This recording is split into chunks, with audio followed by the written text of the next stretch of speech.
Onde é que fica a Coreia aí com nós? Viseu, Coreia tá aqui, ó, Coreia do Sul. Rússia, China, Coreia do Norte e Coreia do Sul. Foi bom geografia, né? Fica ali próximo da China, próximo do Japão. O Japão é essa ilha aqui do lado, que é a Coreia do Norte e a Coreia do Sul, que era um país só e dividiu na Guerra da Coreia, que não acabou até hoje, não tem mais briga, mas a guerra não acabou de fato. E esse paísinho aqui onde eu fui parar, cara. Nossa, qual é a cidade que você morou? Morei em Chungju. Chungju é uma cidade de 200 mil habitantes, fica 2 horas assim ao sul de Seul. E uma cidade que hoje o time mudou de cidade, né? Foi pra uma outra cidade que eu não sei o nome, mas que por 10 anos abrigou um time lá na K-League, né? No campeonato coreano. Mas a gente vai chegar até lá para falar do futebol coreano, a tua passagem pela Coreia. E eu queria que tu falasse pra galera, para quem não conhece, esse aqui é o Malcolm, né? Tá participando do nosso programa Hora da Resenha. Prazer estar aqui Valeu no canal, pela cara. presença. Obrigado pelo convite aí. E eu vou te confessar, Mal, que quando eu anunciei que ia ter a tua entrevista, primeiro que antes deu muito mesmo de te procurar pra gente gravar, as pessoas já estavam falando, entrevista o Malcolm. E quando eu anunciei que eu ia gravar com você, veio muitas perguntas. E a gente tem um grupo nosso que já é bem antigo, acho que o grupo mais antigo que eu tenho no WhatsApp, desde 2014 que a gente tem esse grupo, da nossa galera mesmo, dos mais próximos aí. Os meninos comentavam assim no grupo, falavam assim, cara, essa entrevista é aquela entrevista que vale a pena tu gravar 40 minutos com ele, 1 hora, porque compensa assistir. Então assim, já existe uma expectativa do que a gente vai conversar aqui nessa resenha. É mais que eu gosto de falar, cara. Queria te perguntar como foi que começou, assim, não vamos nem tocar no assunto das camisetas por enquanto. Lá da base, lá desde os seus 10, 12, 9, não sei quando, com que idade você começou, onde foi? Começou lá em Bacabal. Eu passei a morar em Bacabal com 6 anos de idade, né? Mais ou menos com uns 9 anos eu entrei numa escolinha de futebol, escolinha de São Paulo, escolinha do Corinthians Bacabalense, né? Que é chamada, até hoje tem, revelou muitos jogadores. O Manuel do Atlético Paranaense jogou na escolinha do Corinthians. Manuel zagueiro, né? Manuel zagueiro, do Atlético não, Atlético era na época, hoje ele tá no Cruzeiro. Enfim, revelou o Manuel. Vou falar que me revelou porque não é muita coisa, né? Mas eu comecei a jogar nessa escolinha, cara.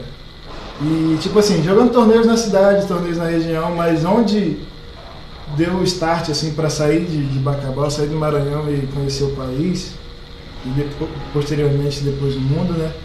Foi no Sub-14, cara. A gente foi disputar um torneio em Nova Londrina, no Paraná. E o seu Paulo, ele montou uma excursão assim, 2 times, né? Um Sub-14 e um Sub-15. Que era a categoria 94 e 95. E ele levou esse ônibus, cara. Imagina tu levar, tipo assim, uma molecada assim, 40. Tu não imagina não, porque tu já fez. Eu imagino como é que seja, e essas competições eu já até conheço mais ou menos. E a gente foi pra Sul-Americana lá em Nova Londrina. A gente pegou 3 dias de ônibus, cara, de Bacabal ao Paraná, Bacabal, que é no Maranhão, na região centro do Maranhão, até Nova Londrina, no Paraná, são 3.000 quilômetros, foram 3 dias de ônibus para ir, 3 dias para voltar, né? Mas eu com 14 anos, doido para jogar bola, nunca tinha saído do Maranhão, querendo conhecer outro estado, para mim passou rápido. A gente foi lá, disputou esse torneio, o nosso time foi bem, e tipo assim, nosso time era um time que, pô, lá tinha equipes como Paraná, que, tipo assim, o olheiro não vai, na época não ia olhar um jogador do Paraná, porque eram olheiros de times menores, e ele ia pegar o cara de um clube maior. Então ele buscou esses jogadores que vinham do Nordeste, vinham da região do Centro-Oeste também, que foram algumas equipes. E a nossa foi. E depois de lá, a gente foi lá disputar o campeonato.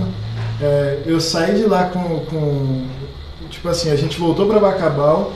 E um dos olheiros que foi a Bacabal, que foi a Nova Londrina, ele foi fazer uma peneira em Bacabal. E aquela aqui eu já vi que teve peneira também, aquela peneira que, pô, bota 100 moleque lá, cada um joga 10 minutos, se quem mostrar, mostrou.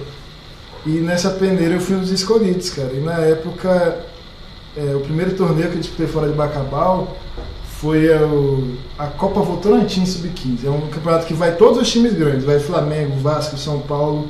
E a gente foi disputar pelo time da cidade. Era como se fosse ter um torneio aqui que chamasse vários clubes e montasse uma seleção aqui da cidade. Enfim, esse empresário levou jogadores para a seleção dessa cidade. Então a gente disputou esse torneio, voltou, ele fez a peneira e eu fui um dos selecionados para disputar esse torneio, que é na cidade de Votorantim, em São Paulo. Aí eu fui para Votorantim no final de 2009, até hoje não sei como meus pais deixaram, porque imagina um pai e uma mãe, hoje eu vejo que tipo assim, se eu tivesse um filho de 14 anos, eu não deixaria meu filho sair de casa assim. Mas enfim, meus pais deixaram, eu fui a Votorantim, disputei esse torneio, nós disputamos esse torneio, jogamos contra o Inter, contra o São Paulo, o nosso grupo era Votorantim, Inter, São Paulo e Vasco. Perdemos do Inter e do Vasco e ganhamos do São Paulo. Aí eu voltei para Bacabal novamente, fiquei mais 6 meses. E no meio do ano surgiu a oportunidade de fazer 2 testes. Né? O primeiro teste que eu ia fazer foi em Fortaleza. Fui até Fortaleza. Quando eu cheguei em Fortaleza, mas de Bacabal a Fortaleza é viagem longa também, são acho que 15 horas de ônibus. Viajei a noite toda, cheguei em Fortaleza, no outro dia a federação adiou a apresentação. Então todos os sets foram adiados, isso em maio de 2010. E em junho de 2010, nesse período, né, que se eu ia voltar para Fortaleza ou não, apareceu a oportunidade de ir para esse clube aqui, que foi o meu primeiro clube federado mesmo. Começando pelas camisas agora. Começar agora pelo... Esse aqui é a camiseta do Paulista. Esse aqui é o clube que eu tenho mais carinho, esse clube aqui me formou, ela está um pouco surrada, né, porque os patrocínios já saíram. Essa camisa aqui, na verdade, ela é da Copa São Paulo, então ela é um pouco mais nova, ela é de 2014. Mas mesmo assim é bastante... Você jogou com essa camisa? Eu joguei a Copa São Paulo com essa camisa aqui. É a minha segunda Copa São Paulo. Paulista de Jundiaí. Era o número 3. Foi o teu primeiro clube. Meu primeiro clube da base e também meu primeiro clube no profissional. Meia desgastado porque já tem, né? As camisas oficiais, elas sempre... Não, essa aí... Eu deixei um tempo, na verdade eu não vou... Vamos guardar aqui que daqui a pouco vai falar novamente dela. Se eu mostrar de novo, que o Paulista foi meu primeiro time, eu fui lá disputar o Paulista Sub-15, que a gente saiu nas oitavas, e no outro ano eu disputei o Sub-17, nós saímos na semifinal para o Santos, né? Aí, nesse outro ano também foi o ano que eu disputei minha primeira Copa São Paulo, foi a Copa São Paulo de 2012. Disputei pelo Paulista. E da Copa São Paulo surgiram algumas propostas e a que mais me agradou e os meus empresários na época foi a do Grêmio. Aí eu fui pro Grêmio em 2012 jogar o Sub-17. Esse aqui é o clube maior, vamos dizer assim. Esse aqui foi o de time gigante que eu joguei, foi o Grêmio. Não tem comparação. Tem uma pergunta pra ti em relação ao Grêmio. Com quem que você jogou no Grêmio? Cara, eu joguei com o Arthur, tá na Juventus, agora eu tô no Barcelona. Joguei com o Wallace, volante, que foi para a seleção brasileira também. Yuri Mamute, Marcelo Hermes, que hoje está no Cruzeiro. O Matheus Biteco, que infelizmente faleceu na acidente da Chapecoense, mas que era um grande jogador também. E outros, cara. Lá eu conheci lá no Sub-17 eu cheguei com bastante moral. Eu sempre fui grandão, né? Então base tem muito isso, força. Como eu era bastante forte, nosso time era um time muito forte, eu joguei muitos jogos lá pelo Grêmio. Do Grêmio, você voltou pro Paulista? Eu fui pro Grêmio com um empréstimo de 1 ano e meio. Eu fiquei 1 ano e meio emprestado no Grêmio, ou seja, eu fiz meu Sub-17 e o começo do Sub-20, ou seja, eu fiquei no Grêmio até completar 18 anos. Com 18 anos eu voltei pro Paulista. Quando eu voltei, Mas eu vou te cortar, porque a gente vai pro nosso primeiro bloco. Daqui a pouco tu vai contar como é que foi que tu chegou no Paulista e profissionalizou.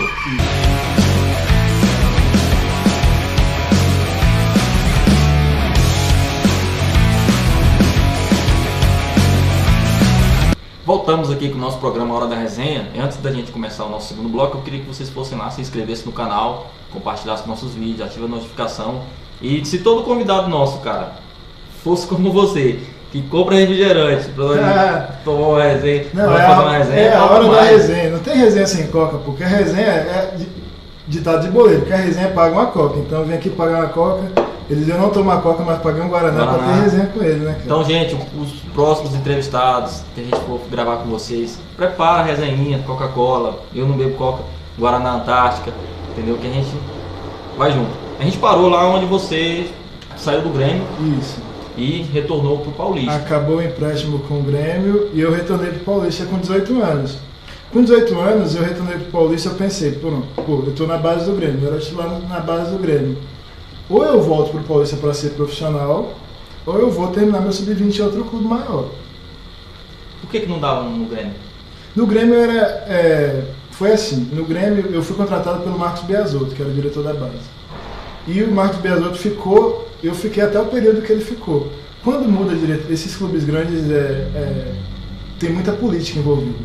Tipo assim, na época, se não me engano, o presidente era o Romildo Bolzan e ganhou o Paulo Koff. O Paulo Koff trocou a diretoria toda. E cada diretor que chega é como um clube profissional. Muito rotativo. Então. Os caras contratam os jogadores. E para eu ficar no Grêmio, eu era um jogador de empréstimo.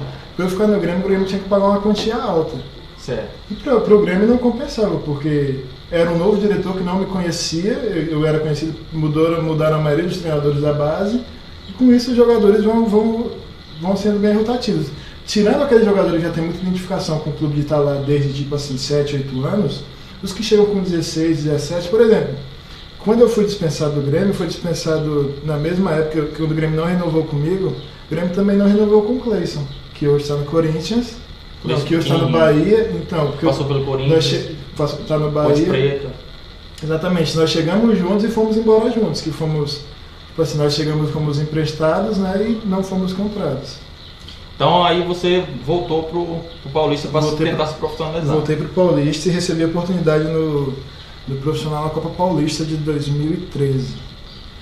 Nós acabamos até sendo na primeira fase, mas eu disputei 10 jogos ali como profissional meu primeiro jogo eu lembro que já foi contra o Ituano, inclusive no meu primeiro jogo eu já enfrentei o Cleison, ou seja, a gente tinha feito base juntos lá no Grêmio, quando eu estreiei como profissional, ele estava do outro lado, ele já tinha estreado, né, mas aí nós vencemos o Ituano com um bom time, e eu joguei mais jogos e nesse mesmo ano de 2013, né, Copa São Paulo de 2014 eu ainda disputei, desci para a base para disputar, mas depois da Copa São Paulo eu tinha algumas propostas, né, e eu tomei a única decisão que eu me arrependo na minha carreira. Eu não vou nem te perguntar isso, porque essa pergunta estava prevista lá sobre o arrependimento. Não. Esse foi o arrependimento. Então eu já vou falar logo, o arrependimento da minha carreira não tem nem tanto a ver com a decisão que eu tomei. Eu tomei a decisão correta. Acabou 2014, eu disputei a Copa São Paulo, subi profissional, disputei o Paulistão da primeira divisão. Ou seja, eu disputei o Paulistão 2014 e acabou ali em maio, eu tinha muitas propostas para sair. Aí eu fui conversar com a diretoria, né? Uma proposta que eu sabia que eu queria ir, que eu queria jogar, era o Flamengo. Eu tinha proposta, mas eu tinha disputado o Paulistão profissional e tinha uma proposta do Sub-20 do Flamengo.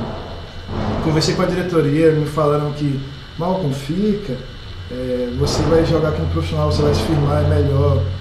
Que, tipo assim, ano que vem você jogar o Paulistão A2, é muito melhor que você jogar uma Copa São Paulo. E eu realmente acreditei, e eu tomei a decisão que eu considero correta. Mas, hoje eu me arrependo de não ter jogado no Flamengo só por um motivo. Porque meu pai faleceu em 2016, e o grande sonho da vida do meu pai era ter me visto jogar no Flamengo. Então, se eu soubesse que eu perderia meu pai tão cedo, a gente nunca espera. Meu pai faleceu com 48 anos. Eu teria ido pro Flamengo, mesmo que fosse pro Sub-20, mesmo que eu não sei o que ia acontecer, se num time como o Flamengo é muito difícil subir. Então, o teu pai queria que tu jogasse no Flamengo, era o sonho dele? Meu pai era flamenguista doente, né? Eu tenho certeza que o sonho dele era ver eu jogando com o mesmo Flamengo. E eu decidi abrir mão disso para continuar no profissional, só que hoje, se eu pudesse tomar a decisão sabendo que eu perderia meu pai em 2016, teria ido pro Flamengo em 2014, né? Que eu disputaria a Copa São Paulo pelo Flamengo e disputaria muito orgulho. Quando que você saiu do Paulista? Você profissionalizou? Eu fiquei no Paulista até o final. E essa camisa aqui? Essa é do Penapolense. Eu fiquei no Paulista até o final de 2014, rescindi meu contrato porque não estava recebendo, né? Normal, quem jogou aí fora sabe que isso é mais normal do que parece. Eu fui para o Penapolense, assinei contrato de 3 anos lá. Fiz parte do elenco de 2015 do Paulistão da primeira divisão também. Não joguei porque o time realmente tinha muitos jogadores de qualidade, muitos jogadores experientes, Jailton, Alberto e outros zagueiros aí. Em 2016, fiquei lá até o final de 2015. Esse aqui é o Audax de São Paulo, o Audax. E antes do Audax eu passei pela Imperatriz do Maranhão, disputei lá a Copa do Brasil, a Copa do Nordeste. Ficou devendo a camiseta, mas a gente coloca a foto dele com a camisa do Imperatriz. Aí eu fui pro Audax disputar a Série D, foi uma passagem bem curta, eu fiquei lá acho que 4 ou 5 jogos, porque logo que eu comecei a jogar no Audax foi a proposta da Coreia, né? Aí surgiu uma proposta pra... Isso, sempre titular, viu, gente? Sempre... entre os 11, vamos dizer assim. Aí surgiu uma proposta para ir para a Coreia do Sul. Agora aqui é a camisa, né? Galera, a gente teve um pequeno probleminha ali no nosso cenário, no nosso primeiro cenário, em questão de áudio, e a gente teve que trocar o nosso cenário aqui do nosso canal Sem Chutão. Estamos no nosso cenário oficial aqui do programa de notícias. Mas isso não vai interferir na nossa resenha não, vai continuar normal. Mal que você estava falando da passagem sobre... na Coreia do Sul. Você até batizou como a principal experiência da tua vida. E não digo só a experiência futebolística, não foi o nível mais alto do futebol que eu joguei. O campeonato lá, ele tem um bom nível, só que eu considero que o Paulistão tem um nível maior. Mas no sentido de experiência cultural, no sentido de experiência de vida mesmo, essa passagem foi muito boa para mim. Eu fui por empréstimo também, né? Fiquei meia temporada na Coreia do Sul, disputando lá a K-League 2, que é a segunda divisão, né, da Coreia do Sul. Pelo Chungju-hoon, eu fiz lá o final do campeonato, a segunda metade da temporada e, cara, foi muito bom.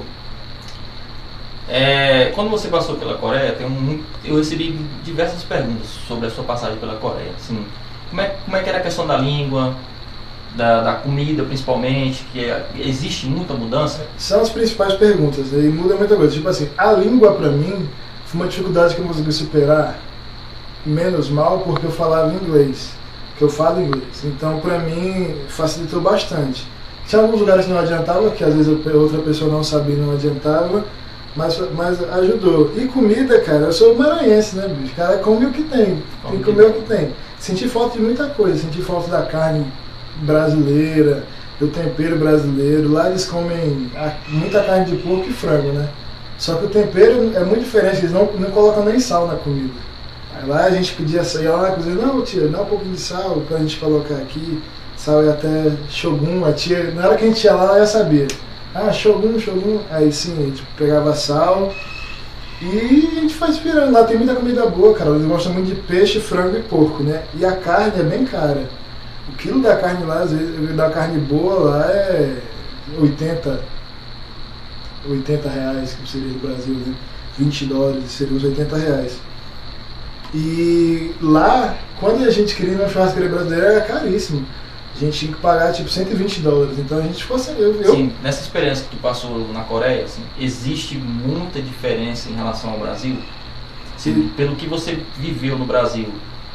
E você viveu, não viveu o ápice do Brasil, por exemplo. Assim, você não viveu numa classe alta brasileira. Isso. Mas assim, existe muita diferença de país, de cultura, como é que é? A cultura é muito diferente, cara. Lá tem muito respeito com o treinador. Uma coisa que no Brasil, se é treinador, você sabe que nem sempre existe.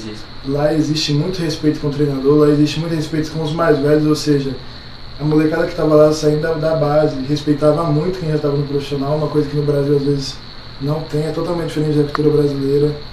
Lá é muito seguro, cara, um país muito seguro. Acontecia, a gente saía do treino, eu queria tomar, sei lá, um suco, queria comprar um isotônico, queria comprar um Gatorade.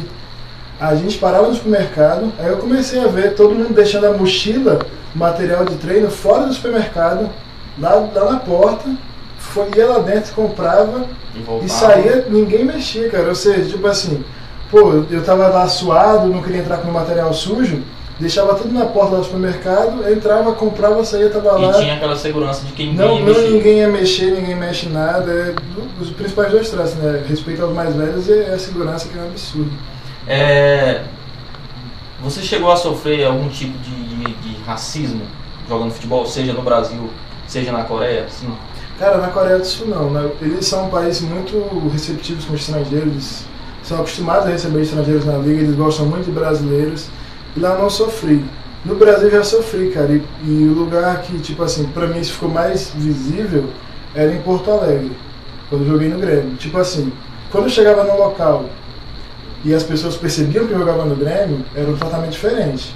Ah não, da base do Grêmio é diferente, mas tipo assim, um negro, pra mim, eu considero Porto Alegre das cidades que eu morei a mais racista de todas. Lá existe o problema do racismo, é uma cidade, tipo assim, você vê muito poucos negros trabalhando em locais bons e a maior parte da favela lá é de pessoas negras. E lá era assim, tipo assim, entrava numa loja, eu era tratado de uma forma e essa forma mudava quando eu falava que eu jogava no Grêmio. Eu evitava falar, mas as pessoas perguntavam, viam pelo sotaque e tal, negro, nordestino. Ah, o que tu faz aqui? Não, eu jogo no Grêmio. Aí mudava. Mas até isso as pessoas nem atendiam até lá. chegava a informação de que você era do Grêmio, o tratamento era em restaurante, tipo assim, lá foi o local que eu mais percebi esse tipo de segregação, sabe? Entendi. Assim, de todas essas épocas que você, desde lá de Bacabal até chegar na Coreia, assim, qual foi a maior dificuldade que você teve? Cara, a maior dificuldade, as maiores dificuldades, né? A primeira foi quando eu perdi minha avó, que eu cheguei no Paulista em 2010, um mês depois eu perdi minha avó e não tinha dinheiro para ir para casa pro velório dela. E não fui pro velório dela. Foi um baque muito grande porque foi logo no começo, né?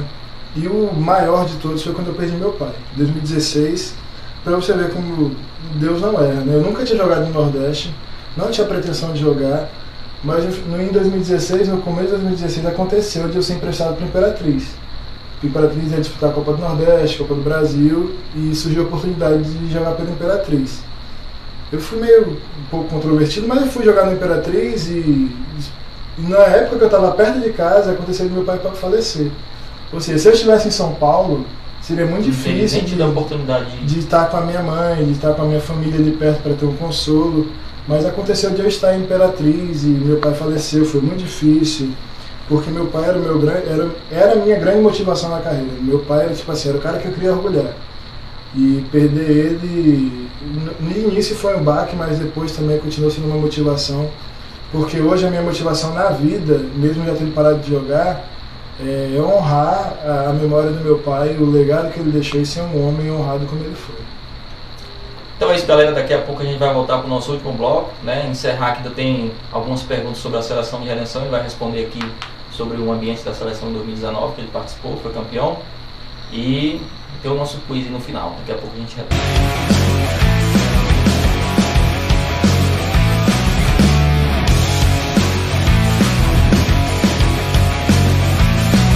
Estamos de volta aqui para o nosso último bloco de perguntas para o nosso amigo, meu parceiro Malcolm, jogador aí que está na disputa aí, RM, Braga, daqui a pouco a gente vai contar sobre isso aí.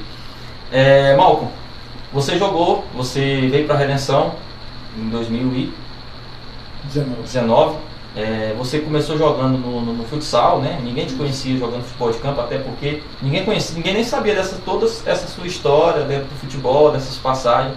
E assim, e você chegou a jogar na seleção. E tem uma curiosidade de que você não foi convocado na primeira lista do Zezé.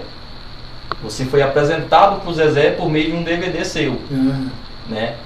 Como é que foi isso? Como é que você chegou na seleção? Você começou a jogar na seleção como titular e terminou a Supará, foi campeão, mas terminou na reserva.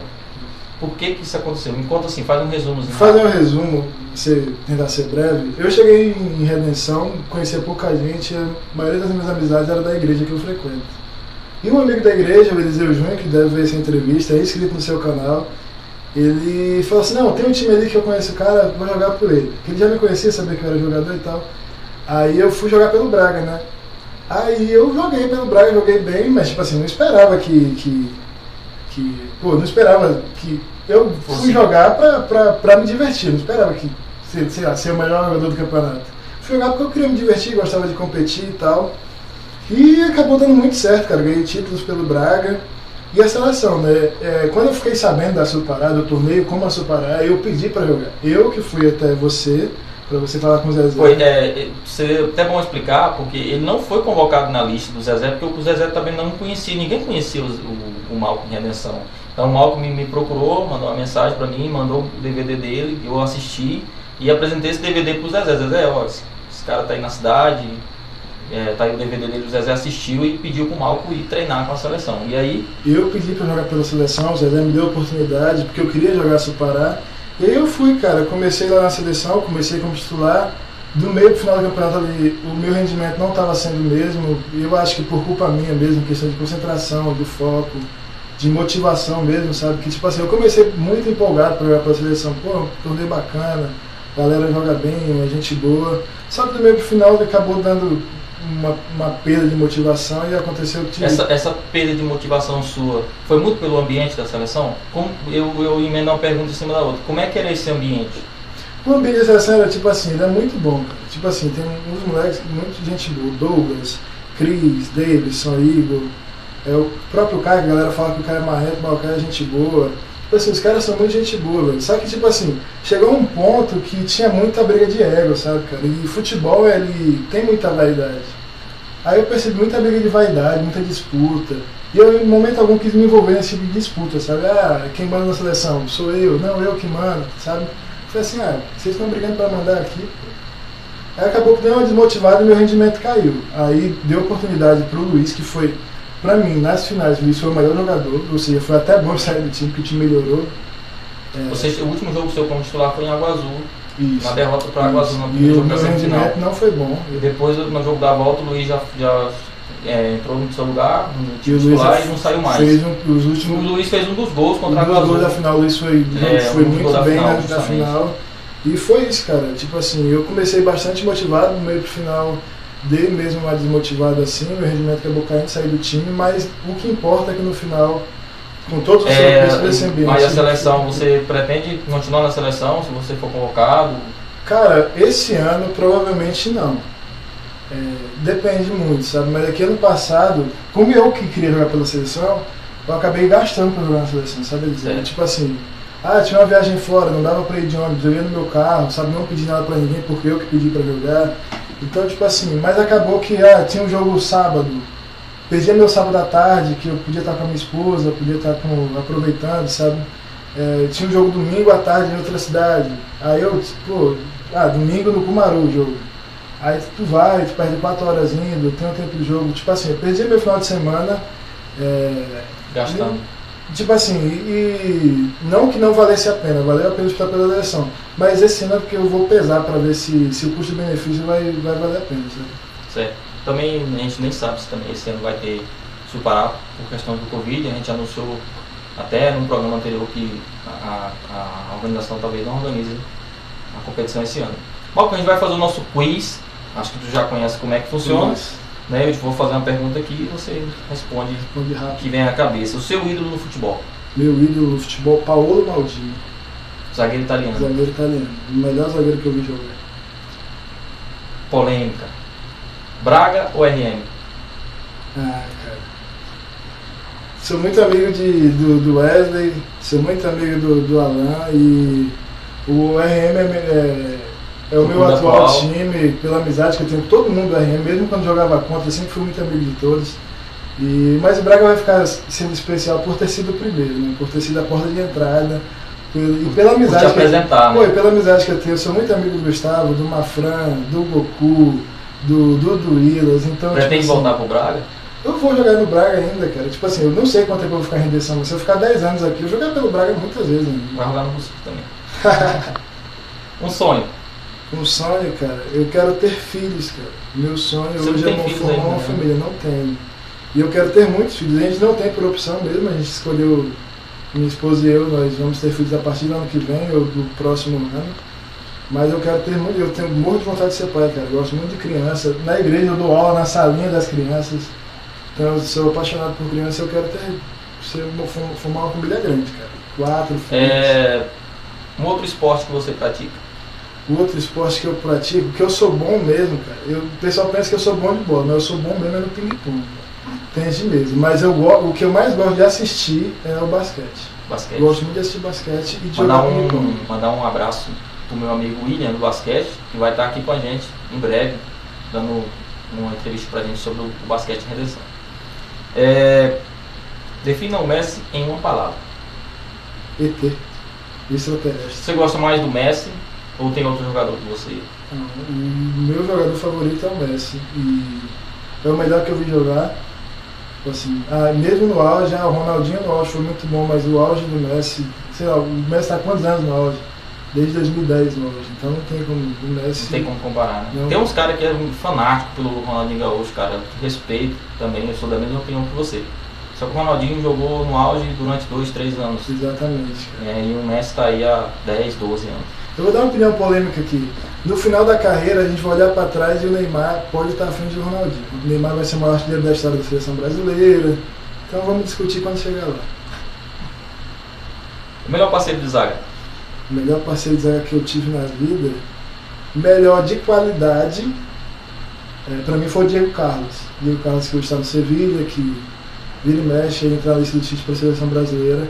Mas o melhor parceiro, a melhor parceria que eu tive na zaga foi o Leandro Vicentim, meu padrinho de casamento, o alemão, que jogou comigo no Paulista há muitos anos.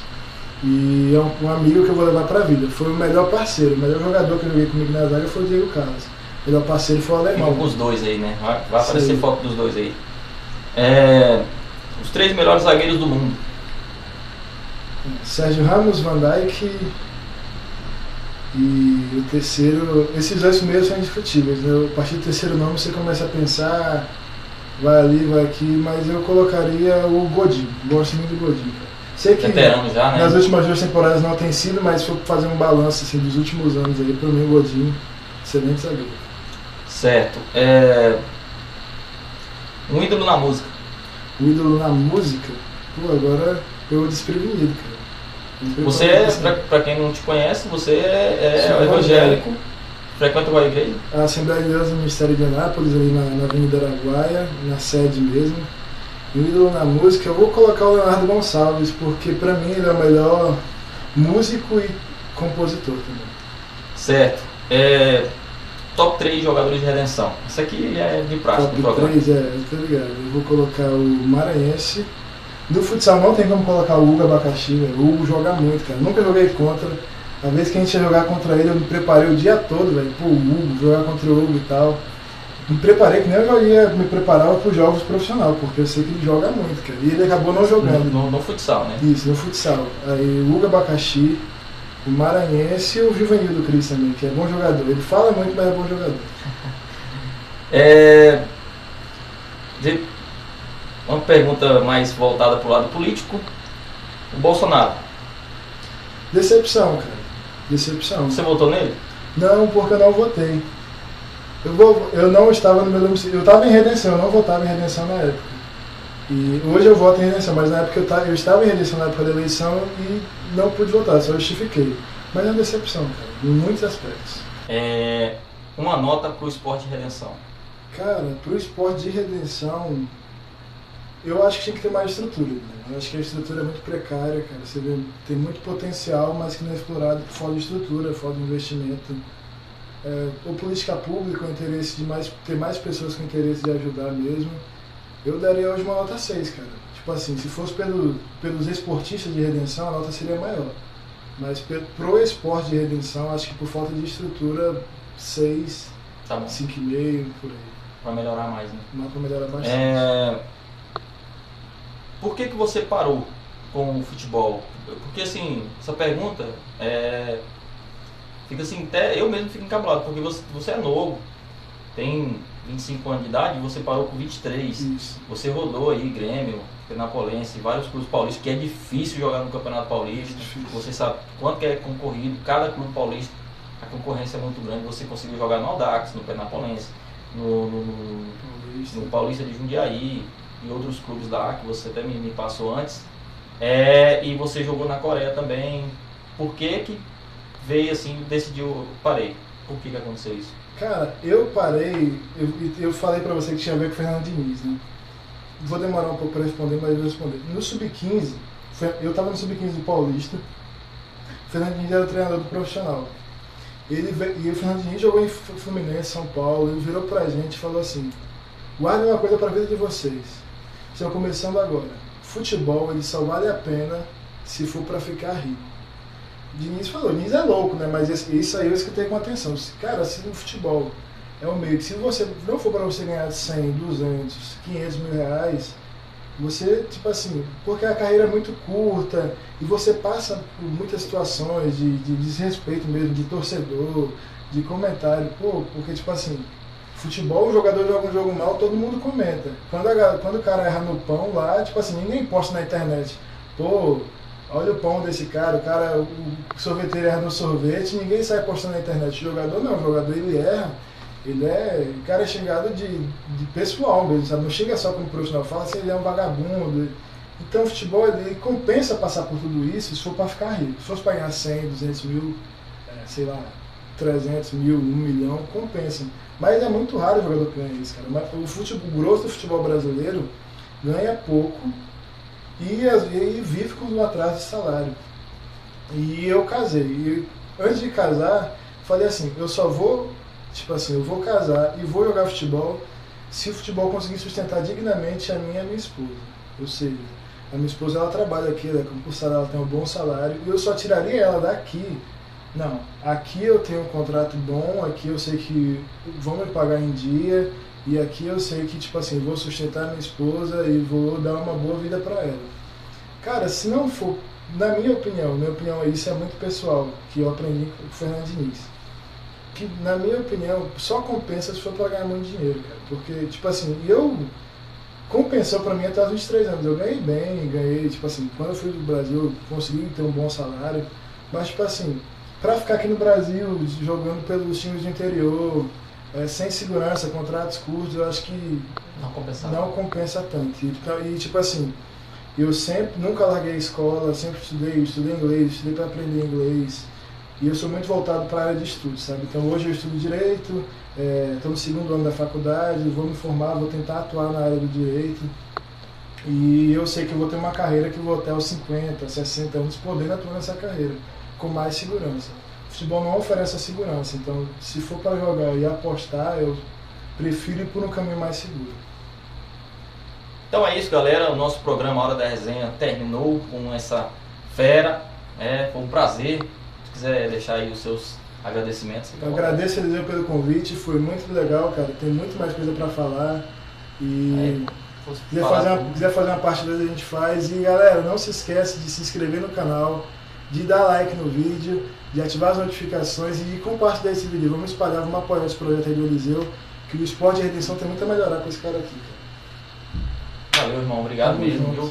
Agradecer o meu parceiro, meu produtor, meu amigo, meu camarada. Se não agradecer ele aqui, ele corta. Meu amigo Jairo Carvalho, da 020 Produção. Valeu, Jairo. E semana que vem a gente está de volta. Valeu.